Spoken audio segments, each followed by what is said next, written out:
India में अगर आप जॉब करते हैं तो इंडिया में जो हाईएस्ट पेइंग सेक्टर है वो कौन से हैं? बेसिकली आईटी सेक्टर और आपका जो सॉफ्टवेयर डेवलपिंग सेक्टर है, इसमें हाईएस्ट पेइंग जॉब मिलती है इंडिया में।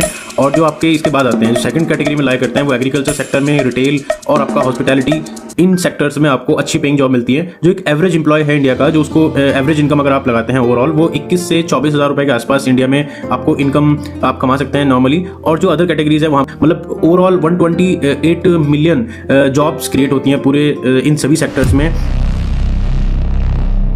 अब तीन कैटेगरी में हमारा जो इनकम सोर्स है वो लाइक करता है इंडिया का। फर्स्ट है कि जो जॉब है, ये जॉब के थ्रू आप पैसा कमा सकते हैं। सेकंड है सेल्फ एम्प्लॉयड, के मतलब अपना कोई भी एक स्मॉल बिजनेस स्टार्ट करके वहाँ पे आप पैसा कमा सकते हैं। और थर्ड कैटेगरी है जहाँ पर आप as a owner, as a company owner, मतलब एज ए प्रमोटर काम कर सकते हैं। मतलब तीन कैटेगरी से आप इनकम जनरेट करते हैं। मतलब ओवरऑल 128 मिलियन जॉब्स क्रिएट होती हैं पूरे इन सभी सेक्टर्स में इंडिया में। अब जो एवरेज सैलरी हाइक है वो कितना मिलता है? वो नियर अबाउट 9% मिलता है, जो कि फर्स्ट कैटेगरी में मिलता है, लाइक आईटी सेक्टर और सॉफ्टवेयर डेवलपिंग सेक्टर में, जो आपको 9% से 10% के आसपास सैलरी हाइक मिलता है पूरे ईयर में। और जो अदर कैटेगरी है उसमें कम मिलता है। मतलब अपॉर्चुनिटी ये है कि अगर आप एक जर्नली 21 से 24 हज़ार की सैलरी देख रहे हैं, उससे बेटर ऑप्शंस रहते हैं कि आपके पास एक आप कोई बिजनेस ओन कर सकते हैं, वहां पे आपको अच्छा रिटर्न्स मिलता है, जो कि नियर अबाउट एक एवरेज इनकम मिलता है 50 to 60,000 पर मंथ आप कमा सकते हैं किसी भी सेल्फ एम्प्लॉयड के थ्रू, किसी भी बिजनेस के थ्रू, अगर आप कोई बिजनेस ओन करते हैं।